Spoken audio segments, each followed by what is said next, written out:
안녕하세요. 제 이름은 서하윤. 결혼 4년 차 평범한 직장인입니다. 지금 제가 어디서 뭘 하고 있는 것 같으신가요? 네, 맞습니다. 저는 지금 다 큰 어른에게, 그것도 제 남편의 어머니, 즉 시어머니께 자장가를 불러드리고 있습니다. 섬집 아기가 끝나면 반다를 불러야 하고, 그 다음엔 엄마가 섬 그늘에까지 이어지는 풀코스입니다. 제가 왜 이런 황당한 일을 하고 있냐고요? 제 시어머니 고은자 여사님은 몸만 어른일 뿐 마음은 세상에서 가장 여린 소녀이시거든요.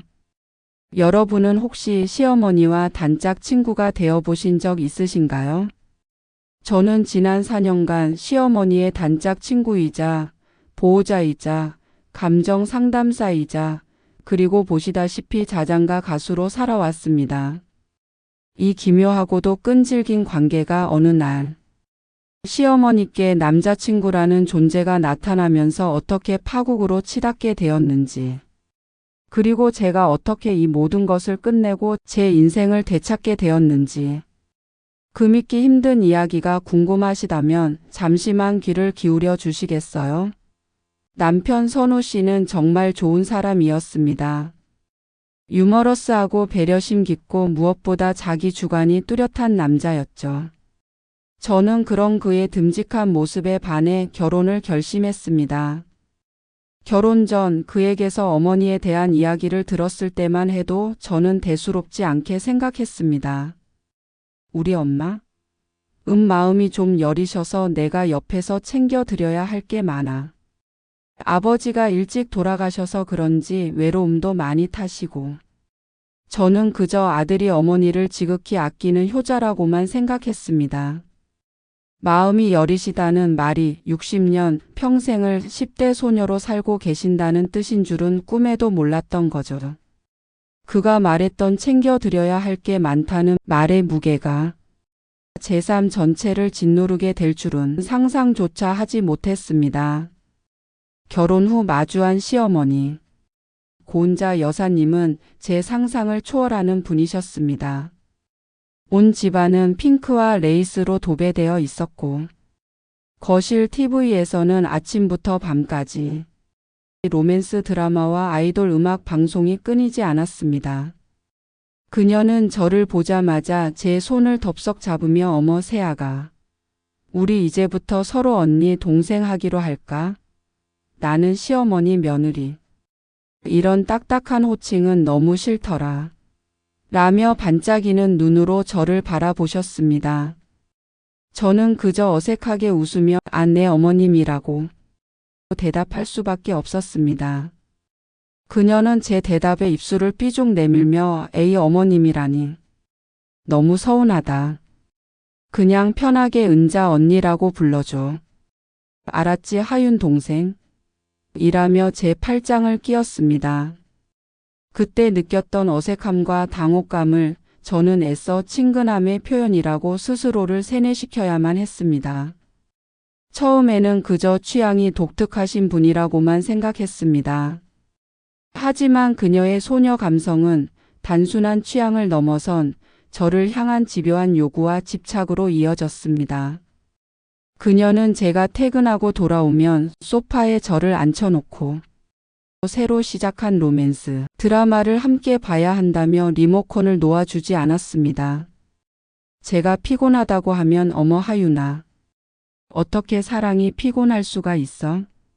지금 남주인공이 여주인공한테 막 고백하려는 참인데 이 설레는 순간을 나 혼자 보라고? 너무해. 라며 금세 눈물을 글썽였습니다. 결국 저는 녹초가 된 몸을 이끌고 억지로 드라마 속 주인공들의 사랑 노름에 감정이입을 해야만 했습니다. 그녀는 제게 봐봐 저 남자 주인공 너무 멋있지 않니? 우리 선우는 왜 저런 거 반이반이라도 못 따라간대? 하윤아 내가 좀 가르쳐봐. 라며 은근히 제 탓을 했고 제가 조금이라도 지루한 표정을 지으면 너 지금 재미없구나. 내 취향이 촌스러워서 무시하는 거지? 라며 토라져서 방으로 들어가 버리기 일쑤였습니다. 그러면 남편은 제게 엄마 또 삐치셨네. 당신이 가서 좀 풀어드려. 라며 모든 책임을 제게 떠넘겼습니다. 그녀는 제 모든 일상을 로맨틱의 잣대로 평가했습니다.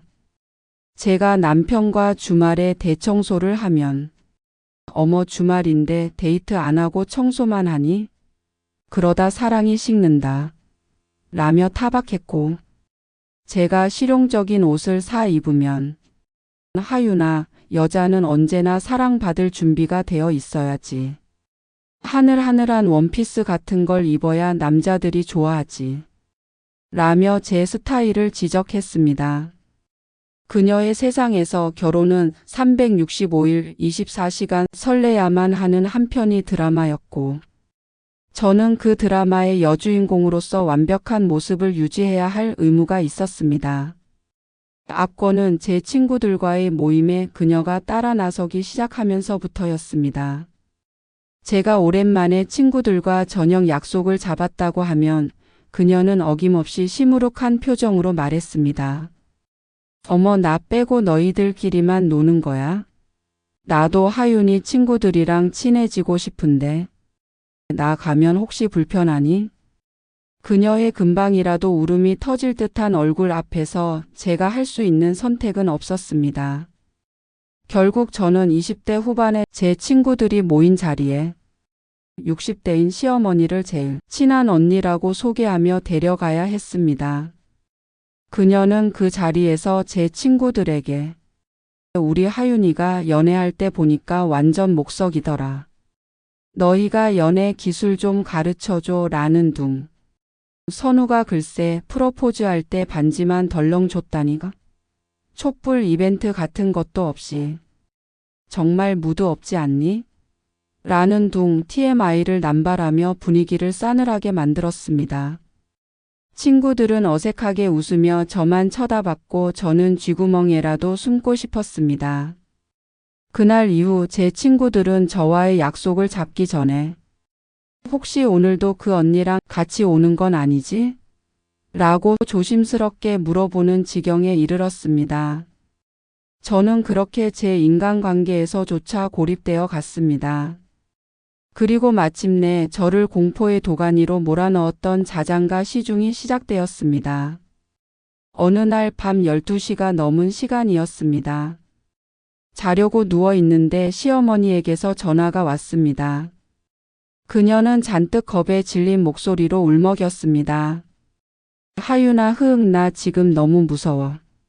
저는 깜짝 놀라 무슨 일이냐고 물었습니다. 그녀의 대답은 제 상상을 초월했습니다. 아까 TV에서 공포영화 예고편을 봤는데 그 귀신이 자꾸 나올 것 같아서 잠을 잘 수가 없어. 나 어떡해. 저는 잠시 말을 잃었습니다. 저는 전화기 너머로 자장가를 불러주면 안 되겠냐고. 어릴 때 엄마가 자장가를 불러주며 무서운 꿈을 안 꿨다며 때를 쓰는 60대 노부인의 목소리를 들어야 했습니다. 저는 남편을 깨워 상황을 설명했습니다. 하지만 남편의 반응은 저를 더 절망하게 만들었습니다. 아 엄마 또 시작이네. 미안해 하윤아. 그냥 노래 한두 곡만 불러드려. 저러시다 금방 잠드실 거야. 그는 제 고통을 너무나도 쉽게 생각했습니다. 그에게는 또 시작이네 정도의 일이었지만 제게는 제 삶이 통째로 부정당하는 듯한 끔찍한 순간이었습니다. 결국 저는 그날 밤 전화기를 붙들고 1시간이 넘도록 동료를 불러야 했습니다. 목이 다 쉬어버린 저를 보며 남편은 그저 고생했어. 라는 말 한마디를 던지고는 등을 돌려 잠이 들었습니다. 그 넓은 침대에서 저는 세상에 홀로 남겨진 듯한 깊은 외로움을 느껴야 했습니다. 그리고 그날 이후 그녀의 자장가 콜은 시도 때도 없이 이어졌습니다.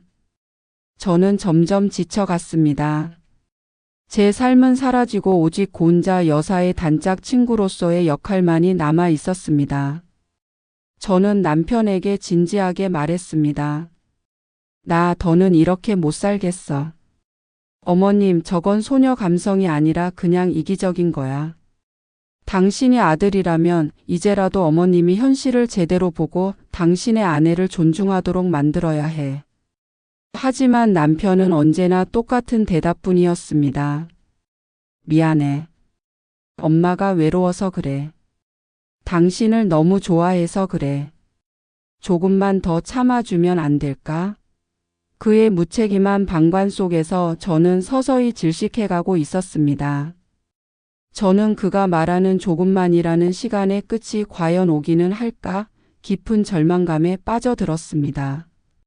그러던 어느 날 제 지옥 같은 일상에 한 줄기 빛이 비치는 듯한 사건이 일어났습니다. 시어머니가 수줍은 얼굴로 제게 폭탄 선언을 한 것입니다. 하윤아, 나 좋아하는 사람이 생긴 것 같아. 저는 제 귀를 의심했습니다. 네? 누구요?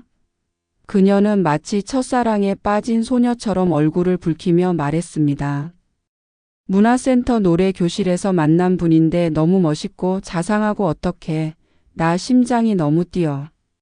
그 순간 제 머릿속에서는 폭죽이 터졌습니다. 해방이다. 드디어 이 지긋지긋한 단짝 놀이에서 벗어날 수 있겠구나. 저는 진심으로 그녀의 사랑을 응원했습니다. 어머님, 정말요? 너무 잘됐다. 어떤 분이세요? 제 격한 반응에 그녀는 더욱 신이 나서 그 남자에 대한 이야기를 늘어놓기 시작했습니다. 그의 이름은 차강민. 은퇴한 사업가의 아내와는 몇 년 전 사별했고 중저음의 목소리가 아주 멋진 신사라고 했습니다. 저는 이제 어머님의 관심이 그분에게로 옮겨가면 저의 끔찍했던 자장가 시중과 친구, 모임 동행도 끝날 것이라고 굳게 믿었습니다. 며칠간은 실제로 그랬습니다. 밤늦게 걸려오던 전화도 뜸해졌고 주말에 저를 찾는 일도 줄었습니다. 저는 오랜만에 남편과 단둘이 영화를 보고 친구들과 편안하게 수다를 떨며 잠시나마 자유를 만끽했습니다. 하지만 그것은 저의 가장 큰 착각이었습니다. 시어머니의 관심사는 며느리와의 단짝 놀이에서 남자친구와의 연애 코칭으로 바뀌었을 뿐, 저를 향한 그녀의 의존과 집착은 조금도 달라지지 않았습니다. 아니, 오히려 더 심해졌습니다. 그녀는 저를 단순한 상담사를 넘어 자신의 연애를 성공시켜야 할 의무가 있는 연애 매니저처럼 대하기 시작했습니다. 그녀는 하루에도 수십 번씩 제게 전화를 걸어 연애 상담을 했습니다.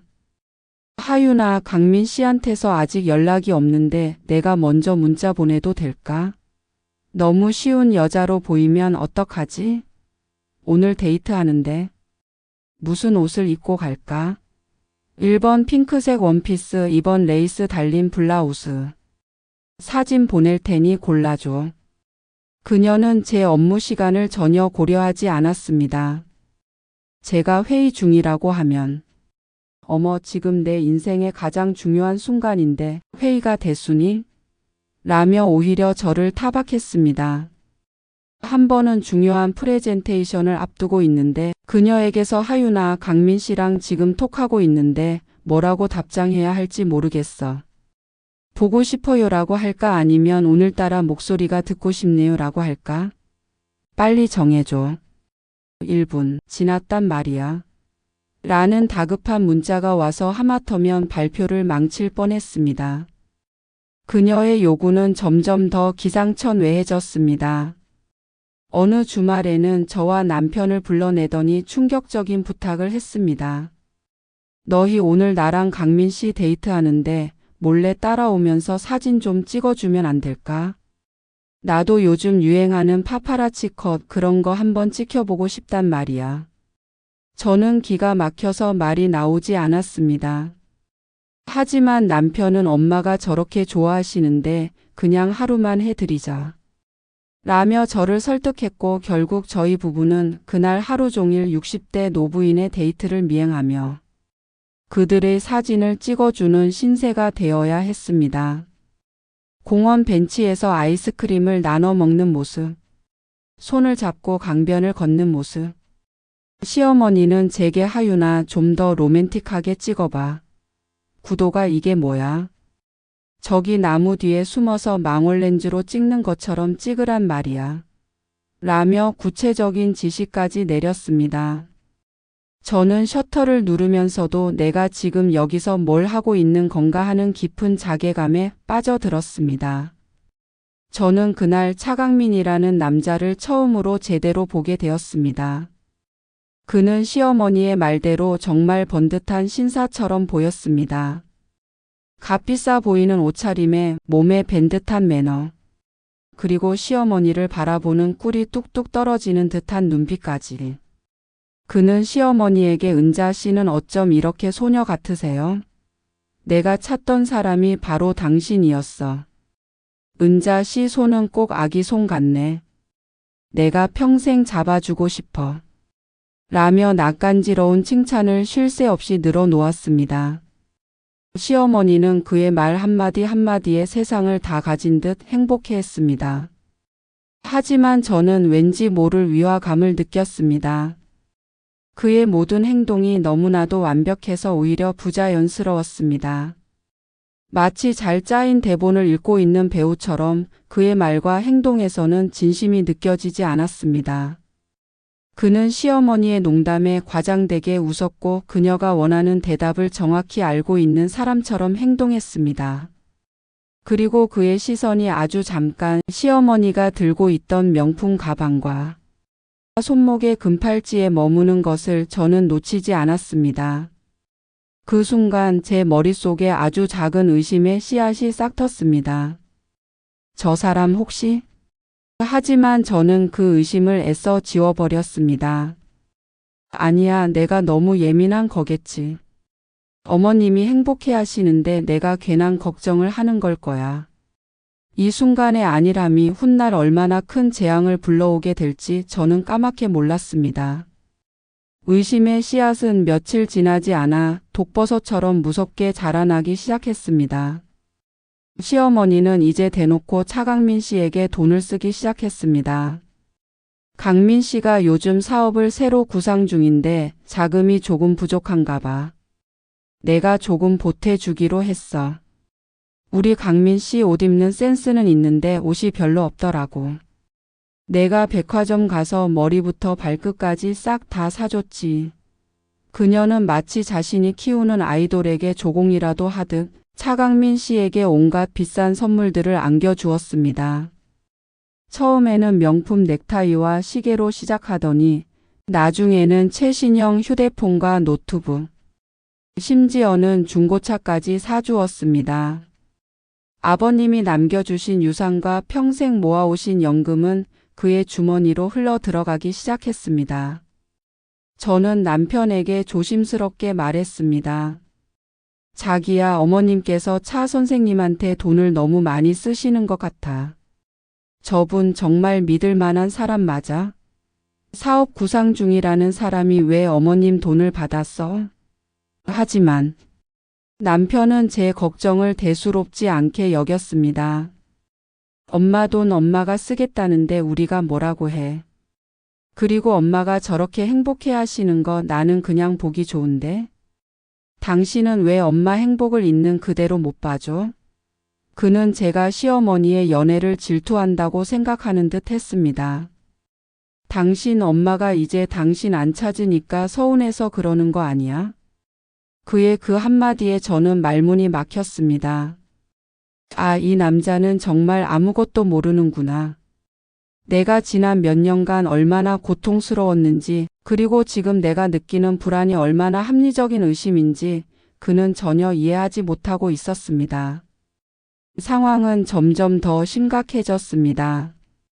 어느 날 시어머니가 제게 다급하게 돈을 빌려달라고 부탁했습니다. 무려 3천만 원이었습니다. 하윤아, 정말 미안한데 강민 씨가 베트남에 엄청나게 큰 리조트 사업 투자를 제안받았대. 지금 계약금 3천만 원만 넣으면 나중에 몇십 배로 돌려받을 수 있다는데. 내가 가진 돈은 이미 다 줘서 내가 좀 빌려주면 안 될까? 금방 갚을게. 그녀의 목소리는 탐욕과 흥분으로 가득 차 있었습니다. 저는 단호하게 거절했습니다. 어머님, 그건 사기예요. 세상에 그런 투자가 어디 있어요. 정신 차리세요. 그분 제가 보기엔 좀 이상해요. 어머님, 돈을 보고 접근한 사람일 수도 있다고요. 제 말에 시어머니는 처음으로 제게 적대감을 드러냈습니다. 뭐? 사기? 너 지금 우리 강민 씨를 사기꾼으로 모는 거니? 내가 뭔데 내 사랑을, 내 미래를 내 멋대로 판단해.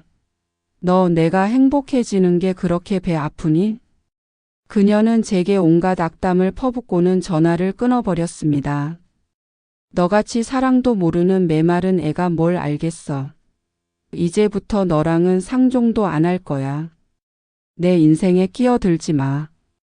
그날 이후 시어머니는 저를 없는 사람 취급했습니다. 제가 전화를 걸어도 받지 않았고 주말에 찾아뵈어도 문을 열어주지 않았습니다. 그녀의 단짝 친구였던 저는 하루아침에 그녀의 행복을 방해하는 악녀가 되어버렸습니다. 그리고 그 모든 상황 속에서 제 남편 선우 씨는 또다시 침묵하고 방관할 뿐이었습니다. 그는 오히려 제게 당신이 엄마한테 너무 심하게 말한 거 아니야? 엄마가 알아서 하시게 그냥 좀 놔두지 그랬어. 라며 저를 원망했습니다. 저는 이 집안에서 완벽하게 혼자가 되었습니다. 저는 더 이상 이 상황을 지켜보고만 있을 수는 없었습니다. 이것은 단순히 시어머니의 연애 문제가 아니었습니다. 우리 가족 전체의 미래가 걸린 문제였습니다. 저는 제 돈을 들여 흥신소의 차강민이라는 남자의 뒷조사를 의뢰했습니다. 그가 어떤 사람인지, 정말 은퇴한 사업가가 맞는지 알아봐야 했습니다. 며칠 뒤 흥신소에서 연락이 왔습니다. 조사 결과는 제 예상을 한치도 벗어나지 않았습니다. 차강민, 본명 차철수. 그는 은퇴한 사업가가 아니었습니다. 그는 아무런 직업도 없는 무직자였고 과거 여러 건의 혼인, 빙자 사기 혐의로 경찰 조사를 받은 전과까지 있는 전문 사기꾼이었습니다. 그의 타겟은 저의 시어머니처럼 외롭고 돈 많은 노년의 여성들이었습니다. 그는 그런 여성들에게 의도적으로 접근해 사랑을 속삭인 뒤 각종 투자와 사업을 핑계로 돈을 뜯어내는 일을 반복해 왔던 겁니다. 보고서의 마지막 장에는 그에게 똑같은 수법으로 당한 다른 피해자들의 사진과 인터뷰 내용까지 첨부되어 있었습니다. 한 할머니는 그에게 평생 모은 쌈짓돈을 모두 빼앗기고 경로당에서 숙식하고 계셨고, 또 다른 할머니는 충격으로 쓰러져 병원에 입원해 계셨습니다. 저는 차갑게 식어버린 보고서를 손에 쥔 채 온몸을 부들부들 떨어야 했습니다. 이것은 단순한 연애 사기가 아니었습니다. 이것은 제 시어머니의 남은 인생을, 그리고 어쩌면 우리 가족 전체를 파멸시킬 수도 있는 거대한 범죄였습니다.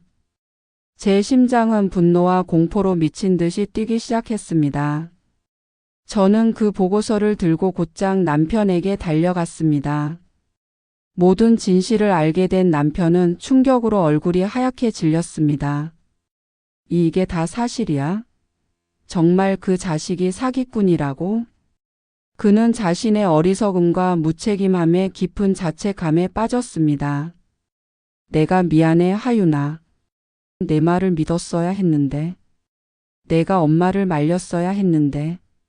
그는 처음으로 제 앞에서 눈물을 보였습니다. 하지만 저는 그의 눈물을 닦아줄 마음의 여유가 없었습니다.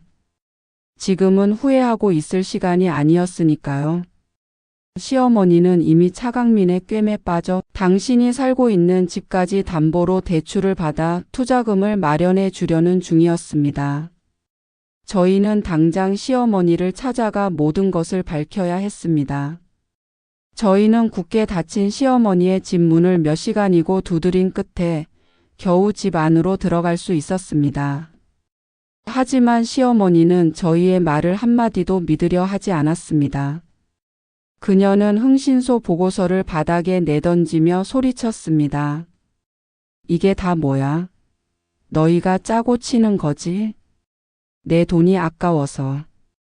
내 행복이 눈꼴 시려서. 너희가 지금 내 사랑하는 사람을 사기꾼으로 모는 거 아니야. 나는 너희 말 안 믿어. 강민 씨는 그런 사람 아니야. 그녀는 완전히 이성을 잃고 저희를 집에서 내쫓았습니다. 너희 같은 자식들 필요 없어. 내 인생은 내가 알아서 해. 당장 나가. 저희는 절망했습니다. 이대로라면 시어머니는 평생 모은 재산을 모두 사기꾼에게 넘겨주고 길바닥에 나앉게 될 것이 분명했습니다. 그때 남편이 제게 말했습니다. 하윤아, 이제 방법은 하나뿐인 것 같아. 엄마가 우리 말을 안 믿는다면 엄마가 자기 눈으로 직접 진실을 확인하게 만드는 수밖에. 그의 눈에는 이전과 다른 단호함이 서려 있었습니다. 그는 더 이상 방관자가 아니었습니다. 그는 이제 자신의 어머니를 구하기 위해 싸울 준비가 되어 있었습니다. 그날 이후 저희 부부는 시어머니를 구하기 위한 치밀한 작전을 짜기 시작했습니다. 저희는 먼저 흥신소를 통해 알아낸 다른 피해자 할머니들을 직접 찾아갔습니다. 그분들은 처음에는 저희를 경계했지만 저희의 진심 어린 설득에 결국 자신들이 당했던 사기 수법을 모두 털어놓아 주셨습니다. 그리고 기꺼이 저희의 작전에 동참해 주시기로 약속했습니다. 어떤 할머니는 그놈만 잡을 수 있다면 내 남은 목숨이라도 걸겠다며 눈물을 보이셨습니다. 저는 그분들의 손을 잡으며 반드시 그 사기꾼에게 대가를 치르게 해주겠다고 다짐했습니다. 디데이는 시어머니가 집을 담보로 받은 대출금을 차강민에게 건네기로 한 바로 그날로 잡혔습니다. 저희는 시어머니를 설득해 돈을 건네는 장소를 은행이 아닌 저희가 미리 예약해둔 한적한 카페의 룸으로 정하게 했습니다. 어머님, 그렇게 큰 돈을 길에서 건네는 건 위험해요. 저희가 안전하게 모실 테니 조용한 데서 만나세요. 라며 끈질기게 설득한 결과였습니다. 그리고 그 카페의 옆 룸에는 다른 피해자 할머니들과 만일의 사태에 대비한 경찰관들이 대기하고 있었습니다. 약속 시간이 되자 차강민이 의기양양한 표정으로 카페에 나타났습니다. 시어머니는 사랑에 빠진 소녀처럼 돈 가방을 그의 앞에 내밀었습니다.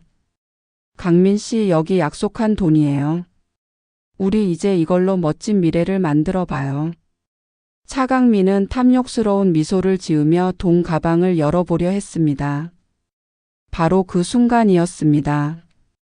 저희가 옆방의 문을 활짝 열고 들어섰습니다. 그리고 저희의 뒤를 따라 다른 피해자 할머니들이 모습을 드러냈습니다. 차철수 씨, 오랜만이네. 내 돈은 언제 갚을 건가? 이 사기꾼. 나한테는 하와이 호텔 사업에 투자한다고 했었지. 나는 당신 때문에 평생 모은 집도 날렸어. 이 악마 같은 놈아. 할머니들의 분노에 찬 외침에 차강민의 얼굴은 순식간에 잿빛으로 변했습니다. 시어머니는 눈앞에 펼쳐진 광경을 믿을 수 없다는 듯 저와 차강민 그리고 할머니들을 번갈아 쳐다보며 그 자리에 얼어붙었습니다. 차강민은 상황을 파악하고 도망치려 했지만 이미 카페 밖에는 저희의 연락을 받고 출동한 경찰들이 포위하고 있었습니다. 그는 결국 현장에서 사기 혐의로 긴급 체포되었습니다. 돈 가방을 든 채 발버둥 치는 그의 마지막 모습은 한없이 추하고 비참했습니다.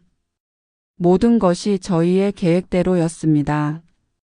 모든 것이 끝난 후 시어머니는 완전히 무너져 내렸습니다. 그녀는 며칠 동안 식음을 전폐하고 방 안에 틀어박혀 울기만 했습니다. 평생을 꿈꿔왔던 동화 같은 사랑이 사실은 추악한 사기극이었다는 진실은 그녀의 소녀 감성을 산산조각 내기에 충분했습니다. 그녀의 핑크빛 세상은 그렇게 한순간에 잿빛으로 변해버렸습니다. 그녀는 더 이상 로맨스 드라마를 보지 않았고 아이돌 노래도 듣지 않았습니다. 그녀의 방에서 흘러나오는 것은 오직 깊은 침묵과 흐느낌뿐이었습니다. 저는 그런 시어머니를 원망하지 않았습니다. 대신 묵묵히 그녀의 곁을 지켰습니다. 남편은 죄책감에 차마 어머니 곁으로 다가가지 못했지만 저는 예전처럼 그녀의 방에 들어갔습니다. 하지만 이제는 억지로 드라마를 함께 보거나 자장가를 불러드리지는 않았습니다. 대신 조용히 그녀의 곁에 앉아 함께 창밖을 바라보거나 따뜻한 죽을 끓여 그녀의 입에 넣어 주었습니다. 그녀가 좋아하는 로맨스 소설책을 밤이 되면 나지막한 목소리로 읽어주기도 했습니다. 한 달쯤 지났을까요? 시어머니가 처음으로 제게 먼저 말을 걸었습니다. 그녀는 예전의 발랄한 소녀가 아니라 자신의 나이를 온전히 받아들인 한없이 작고 초라한 노인의 모습이었습니다. 하윤아, 내가 미안했다. 너한테 너무 못된 시어미였어. 철없이 내 인생을 내 장난감처럼 휘두르고. 정말 미안하다. 그녀는 제 손을 잡고 처음으로 진심 어린 눈물을 흘렸습니다. 그리고 고맙다. 내가 아니었으면 나는 정말 모든 걸 잃었을 거야. 나를 구해줘서 정말 고맙다. 그녀의 진심 어린 사과에 저는 지난 4년간 쌓였던 모든 서름이 눈 녹듯 사라지는 것을 느꼈습니다. 저는 그녀의 등을 토닥이며 말했습니다. 아니에요, 어머님. 괜찮아요. 이제 다 괜찮아요. 그날 이후 저희의 관계는 완전히 달라졌습니다. 그녀는 더 이상 제게 단짝 친구가 되어 달라고 조르지 않았습니다. 자장가를 불러달라고 떼를 쓰지도 않았고 제 친구 모임에 따라 나서지도 않았습니다. 그녀는 비로소 저를 며느리로 그리고 어른 대 어른으로 존중하기 시작했습니다. 저희는 이제 가끔 함께 장을 보고 저녁을 먹고 주말 드라마를 보는 세상에서 가장 평범한 고부 사이가 되었습니다. 그녀는 이제 로맨스 드라마보다 저와 함께 보는 가족 드라마를 더 좋아하게 되었습니다. 그리고 저는 지금의 이 평범한 관계가 과거의 그 어떤 특별한 관계보다 훨씬 더 소중하고 행복하다는 것을 깨달았습니다. 저는 오늘 이 상담실에 저 혼자 왔습니다. 제 지난 결혼 생활을 돌아보고 앞으로의 제 삶에 대해 이야기하고 싶어서요. 저는 이 기막힌 사건을 통해 한 가지 중요한 사실을 깨달았습니다. 진짜 어른이 된다는 것은 나이를 먹는 것이 아니라 현실을 직시하고 자신의 행동에 책임을 지고 상처를 끌어안고 앞으로 나아가는 것이라는 사실을요. 제 시어머니는 60년이 걸려 진짜 어른이 되셨고 저 역시 그녀를 통해 진짜 가족의 의미를 배우게 되었습니다. 제 기나긴 이야기를 들어주셔서 감사합니다. 혹시 지금 누군가의 미성숙함 때문에 힘든 시간을 보내고 계신 분이 있다면 부디 그 사람을 포기하지 마세요. 모든 사람에게는 스스로 성장할 수 있는 기회가 필요하니까요. 제 이야기가 당신에게 작은 위로가 되었기를 바랍니다. 그리고 마지막으로 구독과 좋아요 잊지 않으셨죠? 여러분의 응원을 받으며 저도 제 인생의 다음 페이지를 사랑하는 가족들과 함께 행복하게 채워나가겠습니다. 감사합니다.